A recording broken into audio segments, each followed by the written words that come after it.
Hey guys, what's up? Arnold and Cynthia checking in. Hey guys, what's up?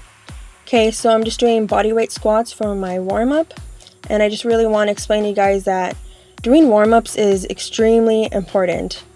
I see a lot of people who always just go into the weight room and start lifting like 3 plates on their squat or just like really heavy weight without even warming up, and I'm just like, that is ridiculous.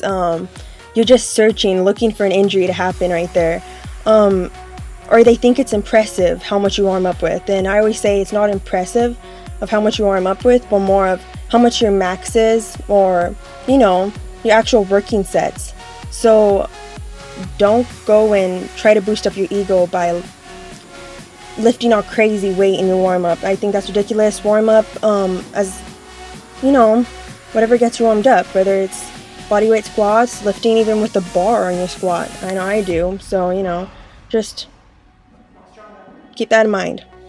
Warming up is awesome. Don't neglect that. Yeah guys, I think what another thing is also a lot of beginners that I know for personal reasons too. When I first started, I could get away with not warming up as much, and that is somewhat true for most beginners. But I feel like once you get older, or not older, but more experience while training, that you're probably gonna need a lot more time training warming up. That's just been my fun with me. I mean, the more and more I get years under my belt of training, the more warming up I feel like I have to do and take care of myself. Yeah, Cynthia here doing a lower body workout, and I'm doing upper body workout here. If you guys watch my other videos, you know that I haven't been really able to train legs due to what now is actually either a hamstring strain or something, so I can't really squat or deadlift right now at all. So I'm doing a lot of upper body workouts. But one good thing is that I'm able to get stronger now. I mean, I'm hitting 240 here for, I think, a sets of 6 here, so it's not too bad for me. I mean, my bench is my weakest lift right now, so it's probably a good thing that I'm spending more time benching, since I could probably get that stronger. But right now, it's not really the goal. I mean, I'm just taking it one month at a time here before my competition in June, if I'm going to compete. And another update also is from like 2 or 3 months ago, if you've been following me, that I went to see the surgeon finally after 3 months of waiting. And the first day I got there, he made me have x-rays, and so I had x-rays done, and that was not conclusive enough, so he's going to schedule me for another MRI later, and he's going to see later what's going on, which I had the MRI last week, so I'm going to find out the results for that soon enough. So keep your fingers crossed that's nothing too serious, and I won't need a surgery for it, so that's what's going on with that.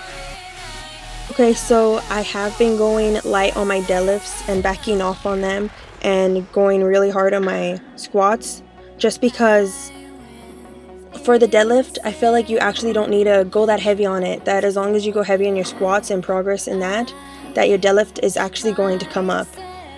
And so just keep on working on your deadlift for form reasons, of course, but for strength, I feel that as long as your squat comes up, then your deadlift is automatically going to come up. And of course, still work on back while you're not doing deadlifts as hard. You still want to work out your back hard along with the squats. But this was my first time not backing off on the deadlifts and going hard at an RP of 9, 10, almost 10, but I would say this was like 9.5. I can't really tell. I did this right here is 385 pounds, and I have never lifted this much in my whole entire life. There's comeback PRs where you hit it once, but you haven't hit it in a long time, and then you come back and you're like, yes, I'm back to my original self. And then there's PRs where, like this, like you never hit it in your whole entire life. So this was one of those. It felt heavy, but it felt like good. I guess because maybe adrenaline, I don't know. You guys ever feel that feeling when you're lifting really heavy and you think it's going to be really heavy, but then it's not? I don't know how to explain it. I know the feeling I felt. I felt like I didn't even lift when I saw that. But man, this is I would be there to see that intensify. Oh man, it was crazy. But yeah, that feeling when my weight belt right there waiting to do pull-ups is falling off because my waist is getting smaller. Oh man, I don't know how I'm gonna be able to keep it up any longer. I don't know if you guys can see them in the previous clip, but yeah, it was hard for me to keep the weight belt from slipping off. But those are dieting problems for you. Some problems. I wish I had that. No, I'm just kidding. I'm fine. So even though I went hard on my deadlift, this was still a taper for me. Tapers are different than a deload because in deloads you back off not only in weight but in volume as well. But for tapers you just back off on weight. So I backed off about 50% on all my lifts, and I do that for 3 weeks. 3 weeks of doing a taper, and then I do 1 week of deload, which I'll back off on weight and volume.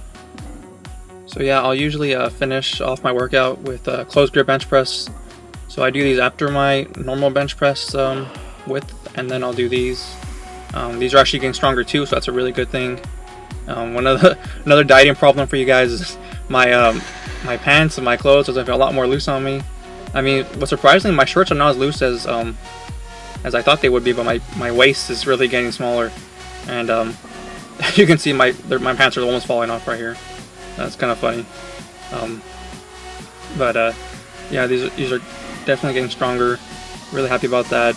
I mean, I put my effort into getting stronger something else, because I'm hoping that once I'm healthy enough, do a powerlifting meet next year, hopefully along with Cynthia too, so that'd be really fun. I wish I could do one with her right now, but I mean I would if I could, but right now it's really impossible for me to, since through all the injuries I'm suffering through right now. So try and stay positive and really just take one day at a time, like Jeff always tells me, and just really be proud of what I accomplished thus far. I mean, I feel really happy that I'm able to come this far, and just it's something. I mean, I never had to diet down through all these problems going through right now. So I do feel proud of what I'm doing right now, and so I just can't wait. When the time comes and I can actually perform well in the gym and hopefully do a meet too, and that'll be fun. And that'll be a really cool video to put with Cynthia too. Yeah, because I mean, me and Arnold, of course, I don't think I'm going to be able to have the opportunity to bodybuild with him in the same show for a long time, probably 5-6 years. He even knows if he'll end up dieting on the same time I do for a show. But at least we can do a powerlifting meet together if that ever comes along. So that would be really awesome. So I'm just hoping that I hope he gets better, not only for the powerlifting meet, but in general. It really sucks to be injured. It's awful. So staying strong though, it's awesome. For those of you guys who stay strong like that, respect towards you, because seriously it's hard. Just keep on going though, never give up.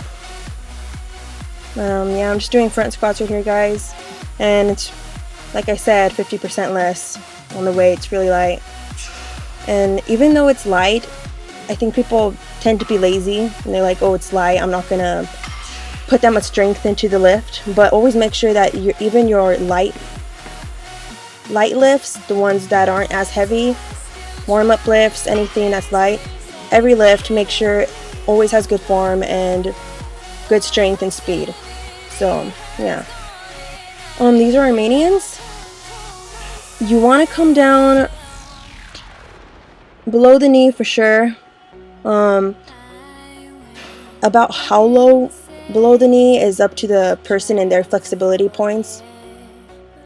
Usually when you feel your hamstrings, yeah. Like at the end range of motion, that's usually as low as you can go, and then come back up. I mean, don't try to go any further than that. Yeah, you're gonna hurt yourself. But that's what stiff-legged deadlifts are for. You can go all the way down like a deadlift. But here I am, guys, finishing it off and leaving you guys off with some curls for the girls. Yeah, getting leaner. Not lean enough yet, but getting there. Yeah, you're wearing these Bowflex dumbbells, the ones that are all broken. Yeah, apparently Bowflex doesn't. I called them and they said they won't replace these. They said that apparently it's my fault that they're broken, so I'll have to replace them myself. But you know, they work from 45s up to like the 50, or not? No, they work from 40s to 50s, I believe. So, has weird numbers. Weird it's up numbers. to 52. It's like seriously, but okay.